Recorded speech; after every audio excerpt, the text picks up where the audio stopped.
WB election 2021 corona আবহে শেষ 3 দফার ভোট, এক দফায় ভিডিও কনফারেন্সে বৈঠক নির্বাচন কমিশনের। করোনা আবহে শেষ 3 দফার ভোট এক দফায় করতে চলেছে নির্বাচন কমিশন। সমস্ত পর্যবেক্ষকদের সঙ্গে ভিডিও কনফারেন্সে বৈঠক করেছেন নতুন নির্বাচন কমিশনার সুশীল চন্দ্র। করোনা আবহে শেষ 3 দফায় ভোট এক দফায় করতে চলেছে নির্বাচন কমিশন। সমস্ত পর্যবেক্ষকদের সঙ্গে ভিডিও কনফারেন্সে বৈঠক করেছেন নতুন নির্বাচন কমিশনার সুশীল চন্দ্র। বৈঠক সিইও রয়েছে বলে জানা গিয়েছে।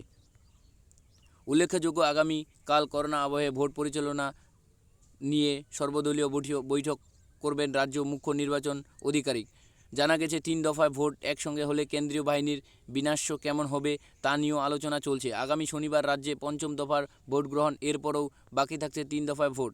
উল্লেখযোগ্য, দ্বিতীয় ঢেউ সারা দেশসহ এ রাজ্যেও চোখ রাঙাচ্ছে। এদিন করোনা কেড়ে নিয়েছে মুর্শিদাবাদের শমশেরগঞ্জের কংগ্রেস প্রার্থী রেজাউল হকের। এরই মধ্যে মুর্শিদাবাদের জঙ্গিপুরের আরএসপি প্রার্থী প্রদীপ নন্দী ও গোয়ালপুকুরের তৃণমূল প্রার্থী গোলাম রাব্বানি করোনা আক্রান্ত হয়েছেন বলে জানা গেছে। কংগ্রেস অভিযোগ করেছেন, করোনা পরিস্থিতি নিয়ে উদাসীন কমিশন। তৃণমূল নেতা ডেরেক ও ব্রেন টুইট করে বলেছেন, তারা শুরুতেই 8 দফা নির্বাচন ব্যাপারে আপত্তি জানিয়েছিলেন। তো ভিউয়ার, এই ছিল আজকের বিস্তারিত আপডেট। আরও যদি কোনো আপডেট আমরা পাই তো আপনাদের সাথে তুলে ধরার চেষ্টা করব।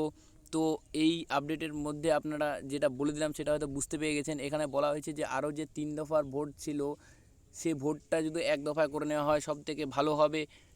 কারণ আমাদের গোটা ভারতবর্ষে আবারও যেরকম করোনার দ্বিতীয় ঢেউ ছড়িয়ে পড়েছে, খুবই ভয়াবহ রূপ নিয়েছে।